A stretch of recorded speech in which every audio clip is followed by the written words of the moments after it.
But thank you guys for coming out and braving the weather and being here tonight. My name is David. I'm going to be the host for our what is this, September Indienomicon. Oh my gosh, we've been running these shows for like 3.5 years now, just about. Our goal is to raise awareness for locally developed independent video games. We do that on a monthly basis here at these meetups. They're always a family-friendly, free event. So if you have kids, feel free to bring them. We'll keep the cursing to a minimum, I promise, and get them home before bedtime. So tonight we have 3 really excellent games. I'm really excited about what we're going to be showcasing tonight.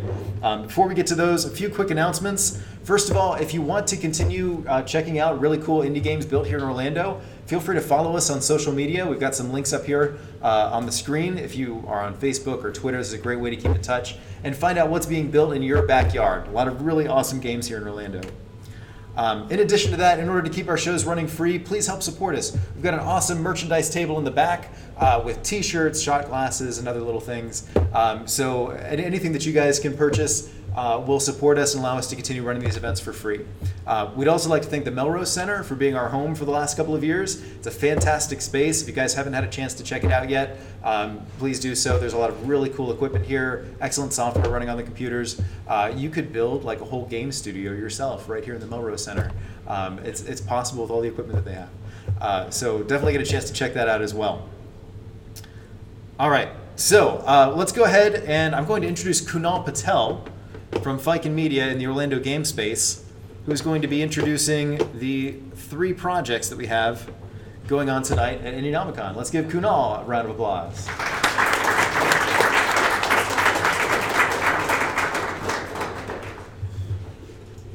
All right.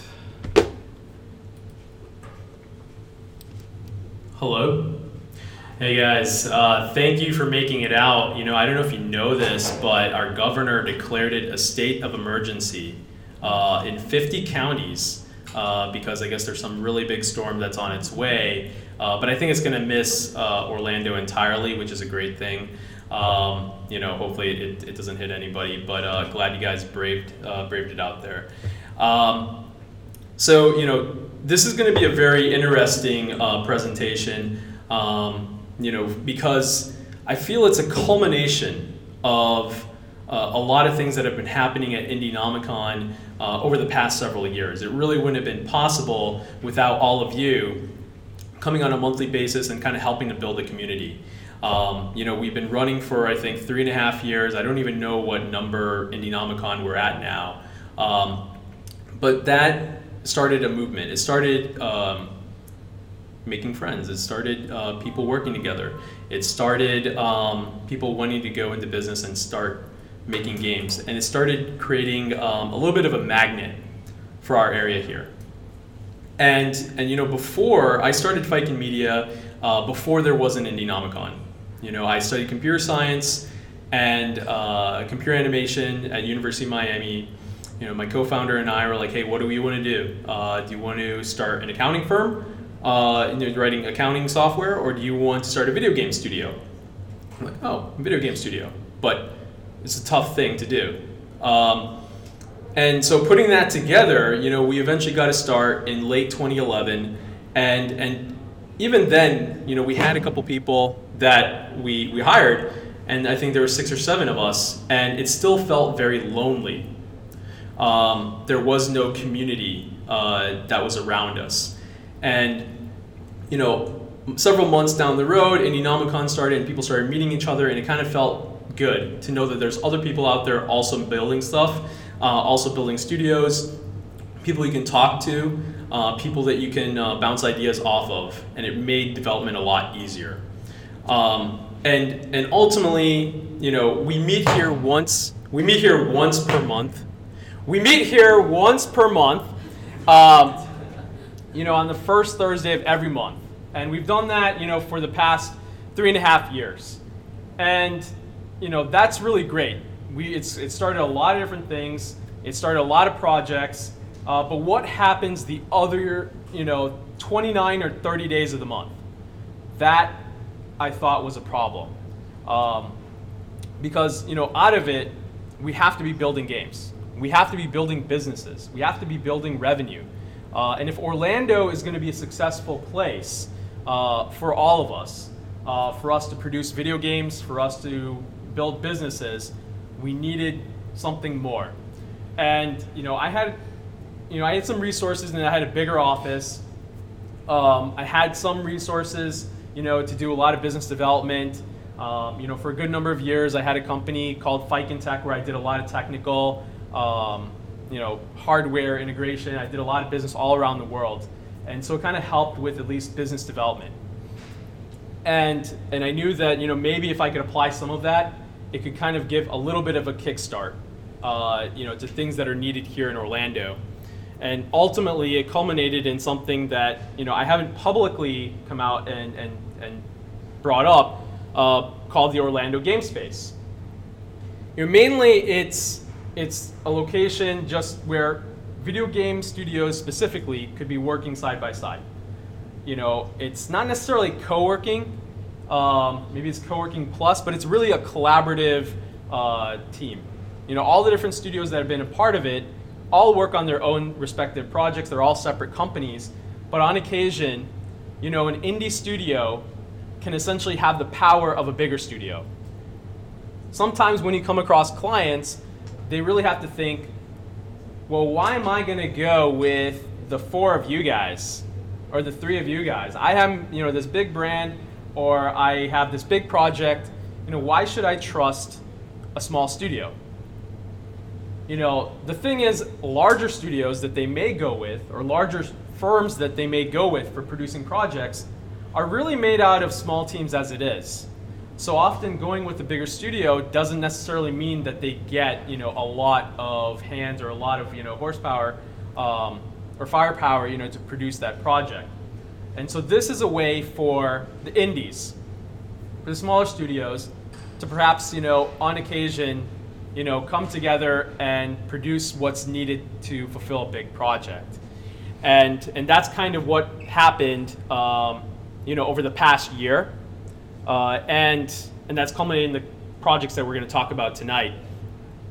So the Orlando Game Space really is kind of like a collective of a couple different studios that physically work next to each other, or now a lot of times they grow up and they need more space.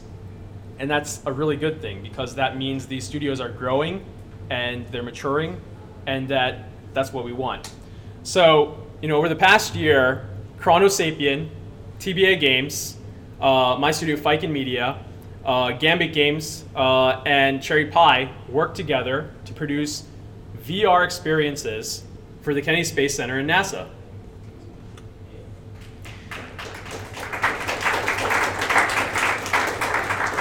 Now, things don't just magically happen, right? It's not like NASA all of a sudden showed up and said, hey, would you like to do this?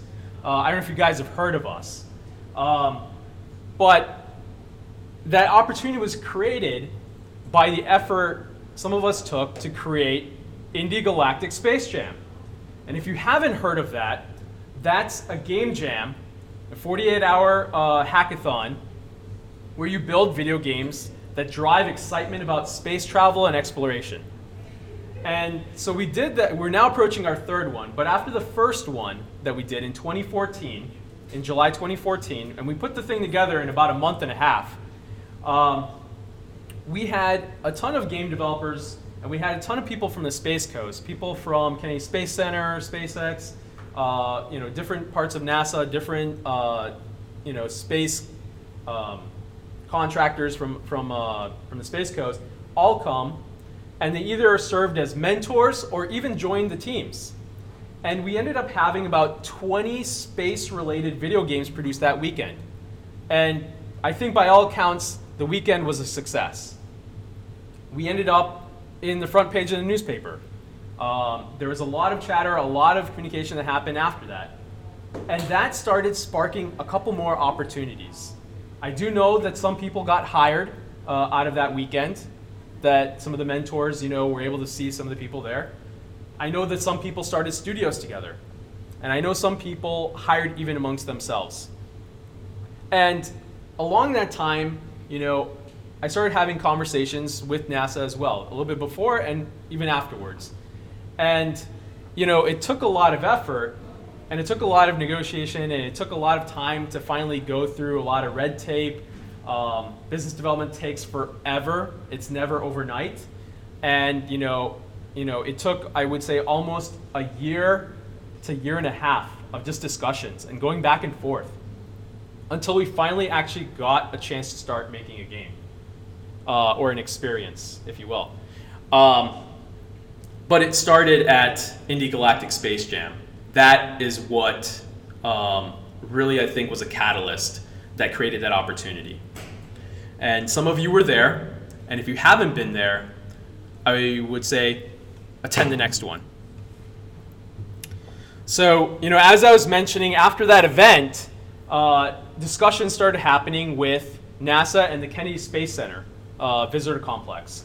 The issue was that they've been around for a while, but a lot of the experiences that they were making were aging, and they needed new things that were more exciting to today's generation. And they're still working on it. They're still doing a lot of overhaul and changes there at the park. But one of the things that they were interested in was virtual reality. And having virtual reality headsets and having the ability to be in space. And most of us will never physically go to space.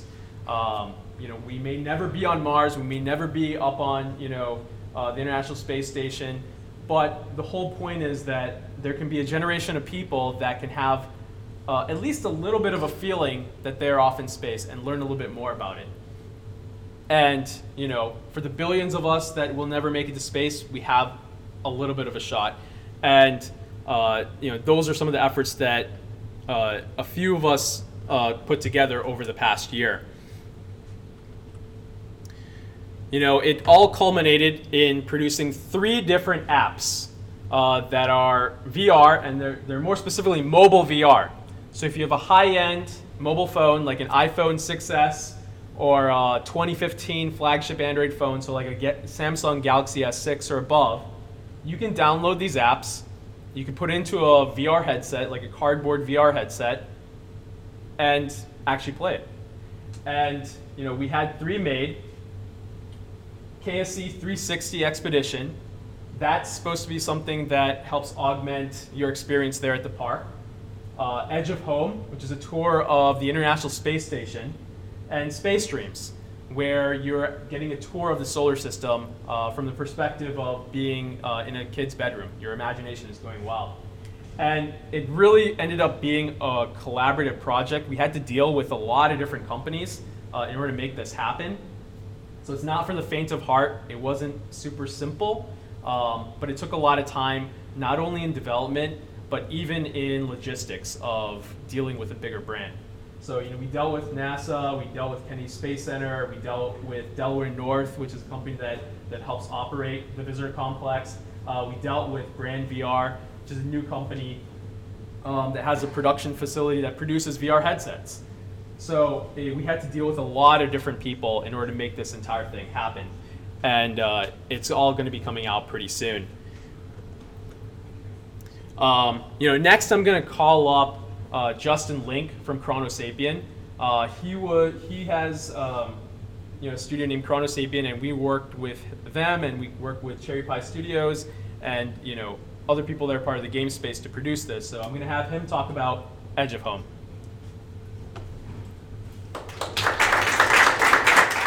Hello. No. So we're Chronosapien Interactive, and we have never actually presented at Indienomicon before, but we've been involved with the Melrose Center, so I don't know if maybe some of you guys recognize me or not. But anyway, we've been kind of around the Orlando area for almost 3 years now, and basically what we do is we do interactive media and specialize in emerging technologies. So we like things like gesture cameras, projections, touch tables, and now virtual and augmented reality is like a really big thing that we do. About a year ago or so, we joined the game space because we wanted to kind of be a part of something bigger, where there was some energy, where we had some people to talk to, some people to talk about some of the same struggles, you have as game developers. And it was really cool, and aside from just kind of being in a space and kind of being around other people developing, like Kunal was talking about, we also got the opportunity to work on this project. And, I remember when Kunal approached me about it, he was like, so we have this VR thing for Kennedy Space Center. Are you interested? I'm like, yeah, of course I'm interested. It's like, who doesn't want to do like a NASA project and in virtual reality? It's like game developers' dream there.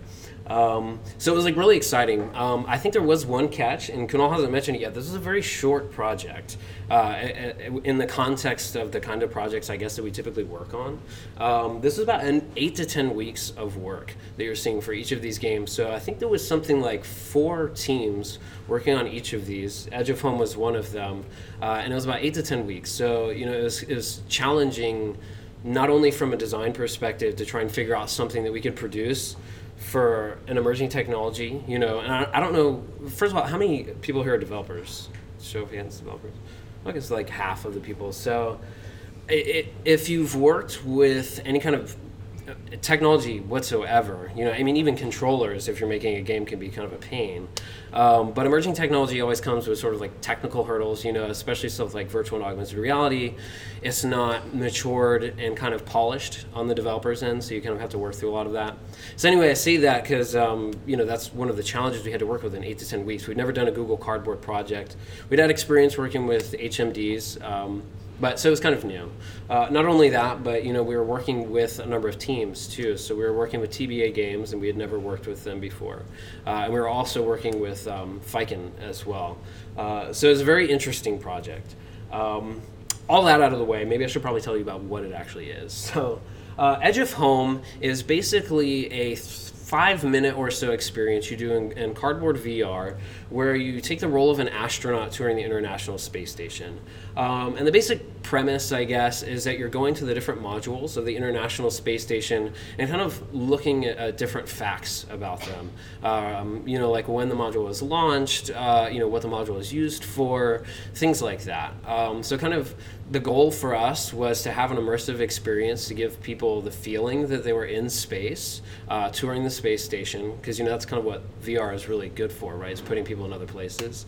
But we also wanted to kind of tell them about the space station. And again, we had a very short time frame, so we couldn't really get very gamey with a lot of the mechanics that we were doing. It kind of had to be more of a passive experience.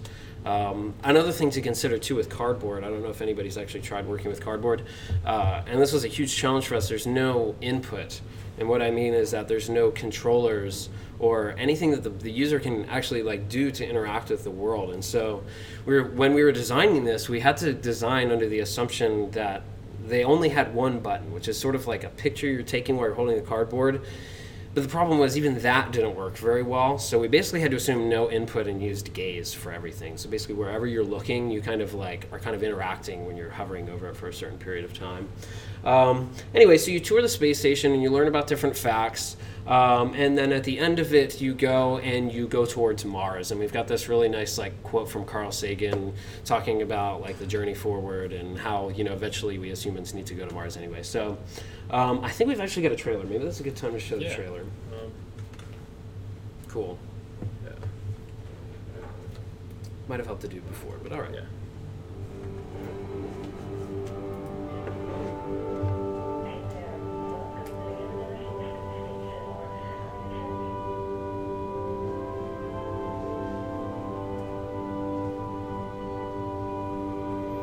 So TBA Games, they did the all of the 3D assets, and I think they did a really great job recreating the space station. It really feels like you're actually there when you're up there. And you can see it's a first-person perspective, so you see your hands, and you're actually inside of a helmet, which you don't see on this screen.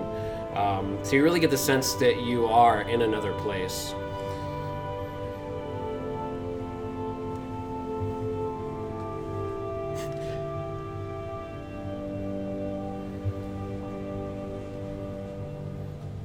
Cool.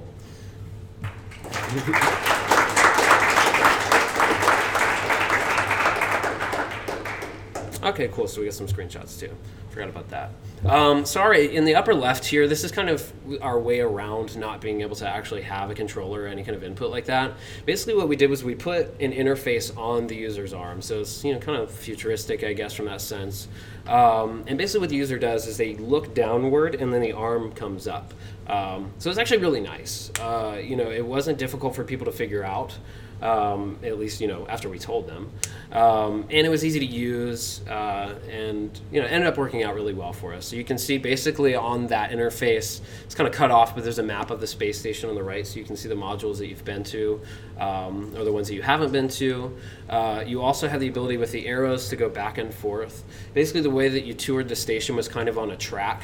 And so you could go from module to module, on that track, or you could look at one and sort of fly directly to it. And if you wanted to pause in the middle of it, if you found like a really cool perspective, you just kind of want to hang out in for a second. And yeah, you really fly around all in this thing. So on the upper right, you're actually underneath the space station, and I don't know how many people. This is another question. I'm not going to ask a million questions, but how many people have tried VR actually? Okay, so like everyone, good. So you all know like how awesome VR is when you're actually in a space. So I don't have to explain to you how these pictures don't really do it justice, but it's just really cool when you're underneath the space station. And so in the bottom left, this is what I was talking about in terms of bringing up different like sort of information or facts about the space station. So what we have here in that bottom left image is one of the tabs, I guess, for the modules, which is time and space. So you can see like an actual ticking clock of how long this module has been in space. You can see like a little flag above it too. So the International Space Station, if you didn't know it from the name, is an international collaboration. So we wanted to show which countries kind of worked on which modules, because at least that was something that I was interested in when we started the project. The other tabs there are the functionality of the module, which actually was another really interesting thing to do for the project because they really get use out of the modules, and it's kind of cool to see the different systems that they had to focus on, and also if you're looking at the dates, like when they came into play, because a lot of the modules up there haven't really been around for that long. They've been around for like 4 years or so. And then the other one is sort of like physical specs, so you can kind of get a sense of like how big these things really are. So yeah, I mean that's pretty much the experience. Like I said, it was an interesting challenge getting to work with multiple teams. It was really cool though because, and I didn't mention this, Chronosapiens is only 2 full-time people. We work with a lot of contractors, so it was a really cool experience for us to be able to work with other people in the same space, actually at the same time. Like I don't know if you guys have ever worked with people remotely before, but it's like you're in this bubble, and I don't know, it was really cool to be in the game space and have an opportunity to work on this, and I'm really happy with how it came out. So yeah, thanks. Hopefully you guys get to see it later too. We'll have it over there. Cool. Thanks, Justin. So yeah, all of these games will be available to play right at the very end. So we have a couple of VR headsets. Next up, I'm going to bring up Brandon Austin from Cherry Pie Games to talk about Space Dreams. Hey guys, like you said, I'm Brandon from Cherry Pie Games. Yeah, kind of like Justin, we joined the game space a year and a half ago, and while we were there, we were working on our Steam game, Tug Apocalypse. But in the process of developing that, Kunal approached us and he said, "Hey, I've got a contact at NASA or at Kennedy Space Center, and we want to make an app for to sell in the park." And I was like, "Of course, yes, I'm going to jump on that. It sounds awesome." And we had a great time developing it, and kind of run you through exactly like what we made and kind of like what our goals were for the project. So what we wanted to do, we kind of wanted to take a different path from what the other apps were. We kind of wanted to have like varied approaches. And so what we chose to do was to frame the app as if a kid like went to the Kennedy Space Center, experienced it, loved it, like got really inspired, came back home, lay down in bed, and then like what would they be thinking about? What would they be dreaming about? And we kind of wanted to portray that and kind of give a sense of wonder, awe, and like inspiration. So the way the app works, you kind of you lay down, you look up at your ceiling fades away. You have kind of like I don't know if you guys had those like diagrams when you were a kid, or dioramas where you had the floating planets like by strings on your ceiling, and you had the little glowy stars. So we kind of played off that a little bit, and you look at those, you kind of zoom in, you see a real like world interpretation of the of that planet in VR with some facts around it. You can also, the kid has some like little like toys and stuff around his room. you can kind of look over. He has like a little model of the prototype Mars rover. You can like look at that. It brings it up. You can kind of zoom around it and see what that looks like and get some facts about it. But yeah, I think we also have a trailer for this. So I'm going to go ahead and play that.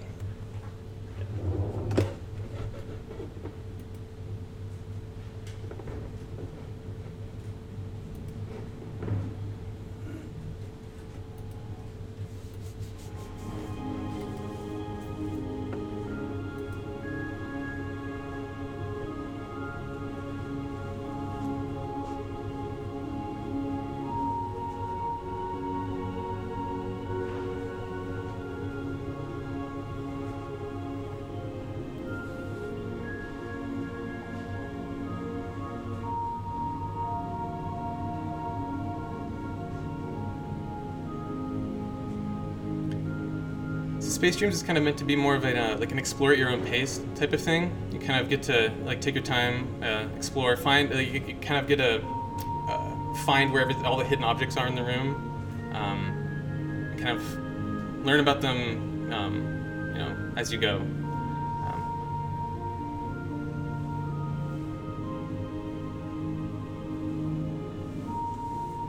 And we kind of interpreted some of the objects, like that you saw right there is the MMSEV, which is the prototype Mars rover, portrayed as like the kid made out of cardboard.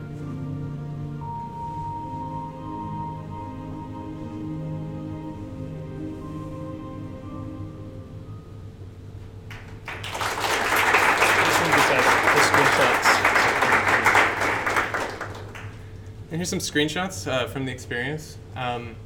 So kind of going off of what Justin was talking about challenges and cardboard, working on a mobile platform, we faced a lot of that same stuff, but another thing that we spent a lot of time working on was our lighting. We wanted the room to have a very like moody, atmospheric feel.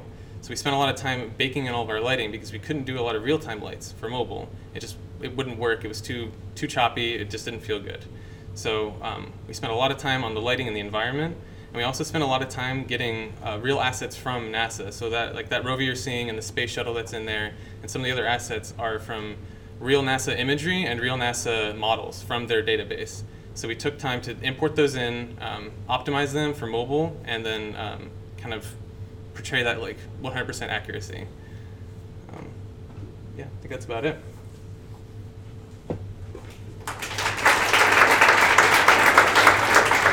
Thanks, Brandon. Also, I have this rule that there should always be more than one Brandon. So I'm going to bring up Brandon Smith from Viking Media to talk about KSC 360 Expedition. Hey guys. Well, it never gets confusing having more than one Brandon. Never. Everybody just calls me Smith though around the office. But KSC 360 Expedition was a really great thing to work on, to be honest. Sort of the main theme behind it was we wanted to give the guests at the Kennedy Space Center Visitor Complex something that would supplement their already astounding journey through the park. Something that would sort of, in essence, give them a backstage pass to all of the things that NASA has done throughout their history and are trying to show off at the visitor complex. So we did this by taking 360 imagery using something called the Panono camera and taking pictures of things that only NASA had ever gotten a chance to see. Only astronauts had really only ever gotten a chance to see and look at and touch and use up close. And so, as one of the first people to ever get the chance to do it, we went to the Kennedy Space Center and were able to take pictures of the inside of things like the Apollo command capsule that the astronauts actually used, the Gemini command capsule that was actually used, and as well as capture high definition photos of the Atlantis shuttle as well. So, in order to go around and present people there with something that they would never get a chance to see unless they had been those astronauts, the people that built them in the first place. And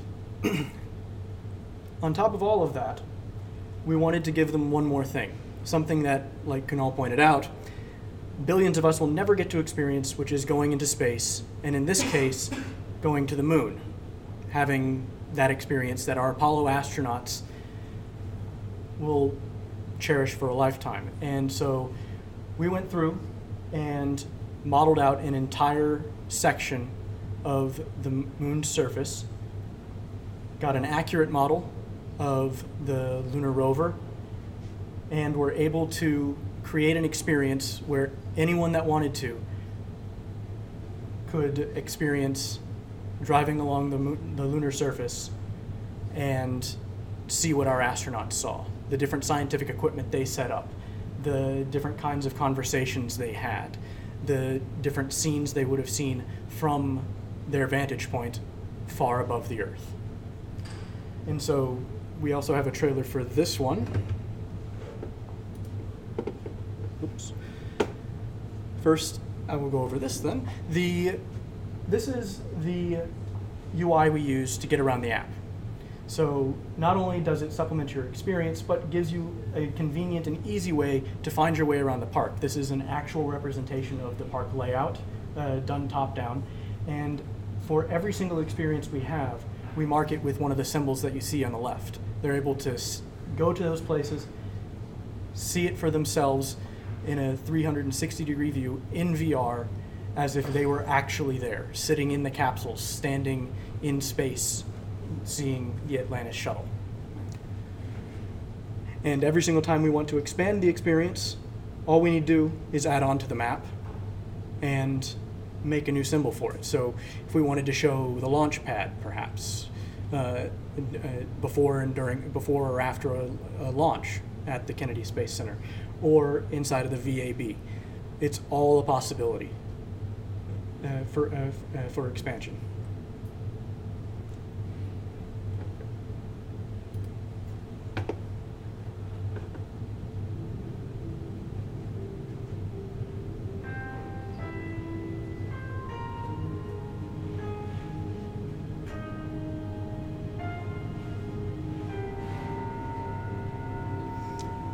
So one of the biggest hurdles we came across in this project was that has anyone here ever dealt with 360 imagery before at all? Well, so as a few of you may know, the images themselves, as far as file size is concerned, get absolutely humongous. And dealing with mobile, that becomes a very large problem very, very quickly, especially when we have a set limit to how big our apps can be.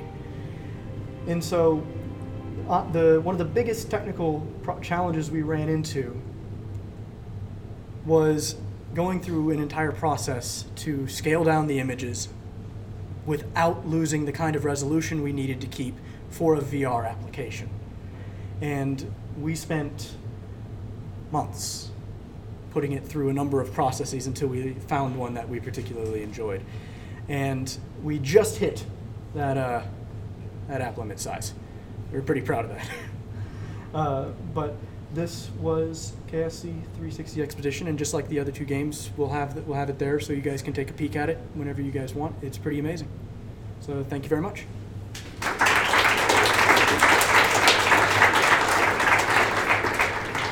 Thanks, Brandon. So, this was definitely a large project and required a lot of setup, even just to be able to create these three different experiences. And we really had to think of this in terms of end to end. Not only what are the experiences, we had a very long list that we ended up brainstorming and creating concept pitches for, and those eventually got whittled down to those three. But we also had to think about, how are the people going to experience VR at the park? It's not a common thing that everybody has VR headsets. Maybe a couple years from now we all will, but not today. And we had to think of this from business logistics as well. Not only do we want to make it easy for people to experience VR, but also Kennedy Space Center Visitor Complex is a business too.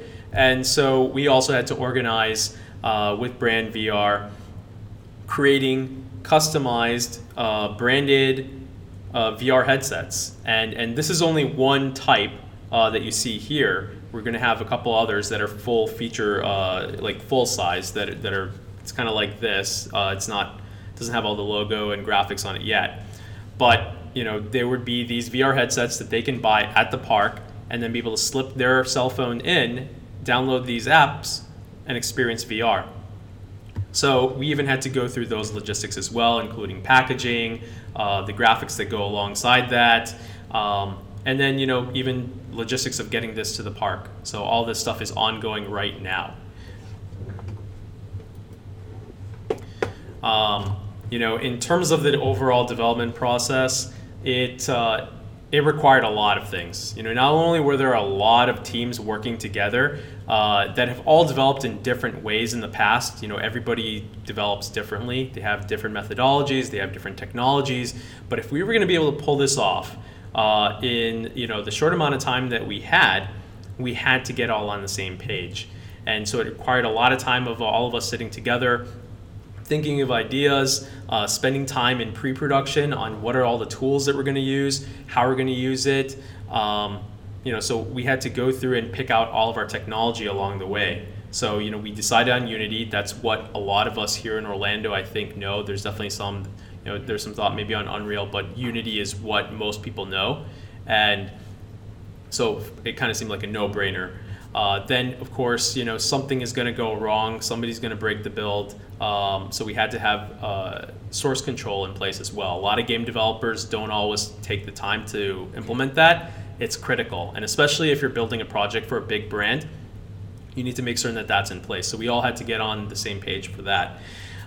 Then we had to get familiar with which VR tech that we were going to use. Were we going to use Google Cardboard? Were we going to use Samsung Gear VR's, their module or their plugin, and ultimately it just made most sense to use Google Cardboard. Then also in terms of check-in process, you know, we use Scrum Hero for a couple teams, and then, you know, Derek Barra, who's part of Gambit Games, was the development director, and that required a lot of check-ins with all the teams to make sure that we were all on track, as well as any dependencies we had between each other. And then on top of it, you know, because this is going to be part of a park where there's going to be all different sorts of people that have iPhones, people that have Android phones, we had to make certain this worked on both platforms. So it required a lot of juggling on that, and, you know, that never makes it easy. So, you know, all that stuff went in towards production. And then on top of it, we had to deal with the client as well to make sure that they're happy. So we had to go through approval processes, green light process, you know, the content had to be cleared. You know, you couldn't have a situation where anybody was hurt, you know, so that kind of limited, you know, some situations, you know, some types of games that we would have done. Really all that stuff had to be checked back and forth. Then we had to do content testing, make certain, you know, it doesn't crash, you know, when they're testing it out. We had to go through a lot of that. And then we had to think about the branding and marketing of this as well when they finally do have it at the park.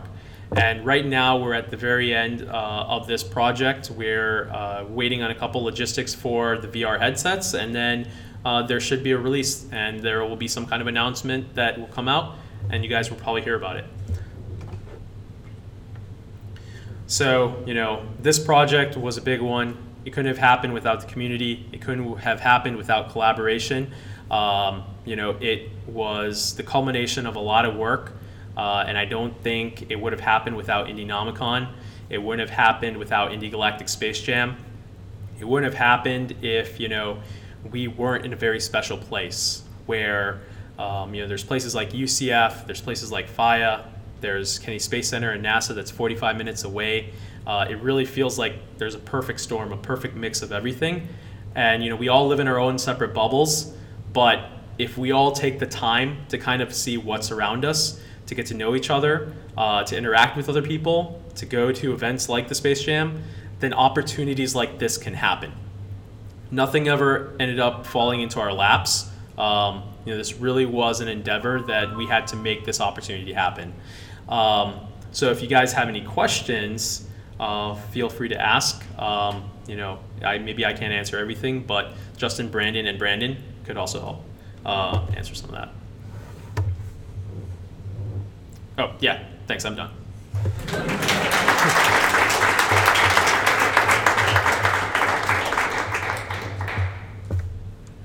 No questions? Did I blow you all away? Were you all blown away?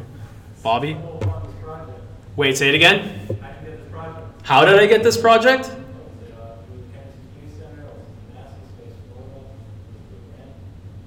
No, it's my hustle. It's not like I told you, it didn't fall into my lap. It was a case of the Space Jam came together in a month and a half. Nobody said that we had to do that, right? We could have just been sitting at home watching Netflix. Nobody said, do any of this, But, it was a case of myself, Peter Smith, and then Corey Cochran, and we all got together. We're crazy people, and we put that first Space Jam together. And, and a lot of that came through frustration of, what the heck? Like, we're 45 minutes away from Kennedy Space Center, and, why is it that most of the exciting space stuff seems to be happening in California, or even in places like Seattle? And so, we knew that a lot of fun, action, and excitement, came out of the video game community that we have here. So why couldn't we do that with space? So we put the whole thing together. We held it at the Orlando Science Center. We got everything together. We packed the entire place, and we had a bunch of games made. And it started creating more conversations. More people started meeting each other from the Space Coast. We started talking to a lot of different people, and that is what kind of was the catalyst for it all. Then it required a lot of follow-up, talking to every single person, making visits out there to the park, talking to people and saying like, hey, I really like this, I don't like this. Have you thought about this? So even if it was a case, it's not like somebody even said, oh, hey, I'm really glad I met you. I have this project. You want to do it? It wasn't even that. It was a case of even talking to them, getting them to think about things. We went with almost like a big coalition to the Kennedy Space Center visitor complex, took a tour of everything, and just decided, you know what? We love space. We love Florida. We love, we think that this place should be the best place. And we created an opportunities deck.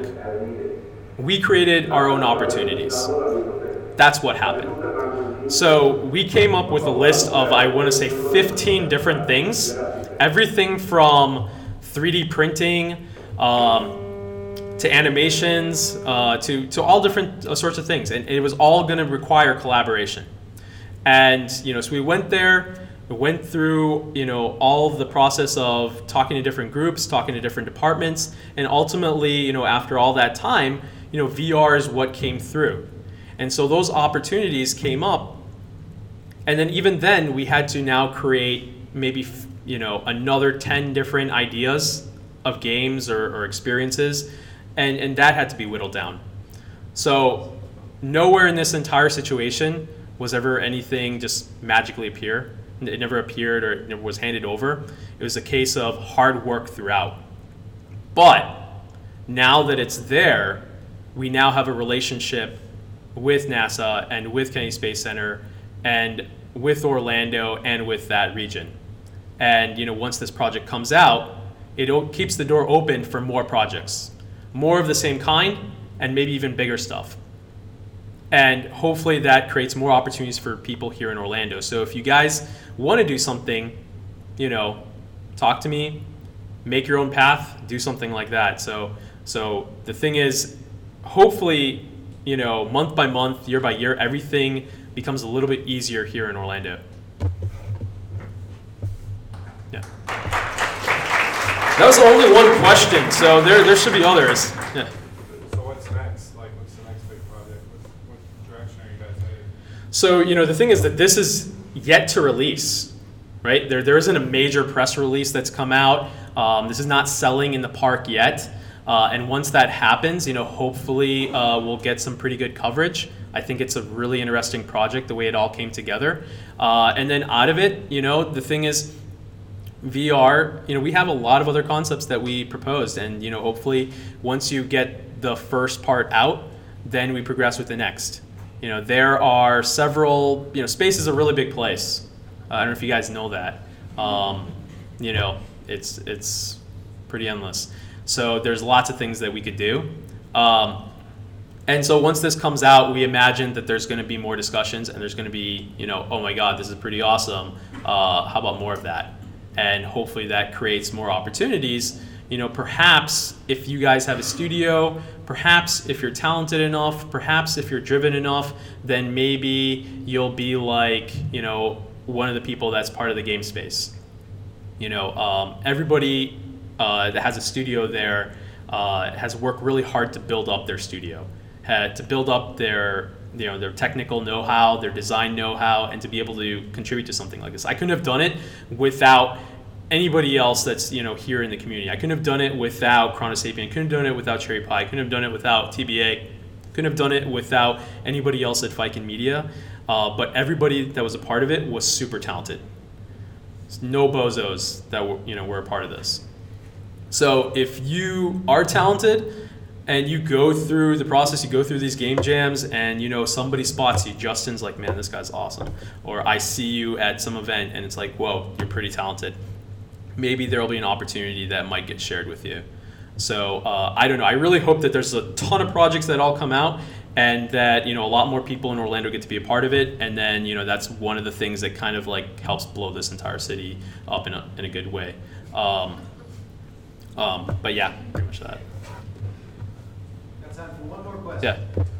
How are you going to distribute the game? Is it going to be available to the full public, or do you have to go to County Space Center to get it? No, it'll be available to the full public. But the hope is that you buy one of their NASA themed VR headsets, because why not? Because it has NASA on it, has like different designs, and then at least one of the apps with KSC 360, it's best experienced at the park, because they're actually going to be building they're going to be putting signs up in lots of special areas called VR zones. So if you're there at the park and then you have that headset and you have the app on your phone and you go to all these different places, you're going to have better context of what's going on. So that particular app, you can experience it outside, but it's even better when you're in the park. And hopefully that opens up more opportunities. So this will be available on iTunes and Android on the Google Play Store. So it should be super simple for lots of people to enjoy, and that's part of it. It's broad access. And by the way, we'll set up at each one of the tables there. Since there's 3 apps, there should be 3 headsets with 3 phones, and you guys can try it out.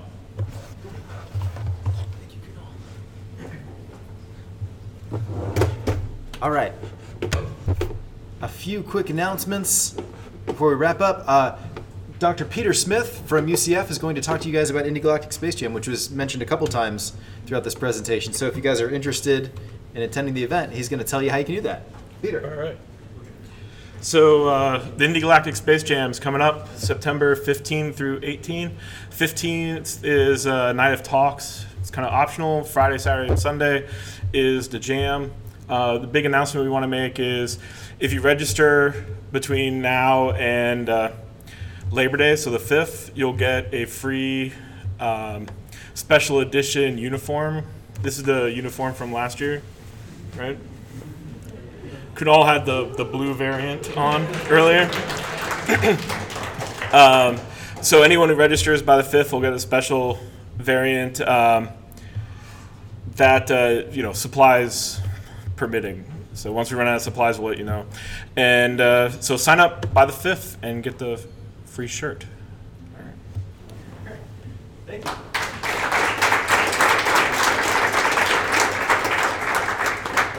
All right, and also looming on our horizon is Orlando IX. How many of you went to Orlando IX last year? Very cool event. It's going to be happening again. Mark your calendars, October 14th through the 16th, the Orange County Convention Center. So a lot of the really cool game developers you see here at Indienomicon will be presenting at Orlando IX. You get to see them all gathered in one place over a couple of days. It's going to be great. And lastly, our next meetup, well, that date on there is wrong. Our next meetup is going to be October 6th, so first Thursday in October.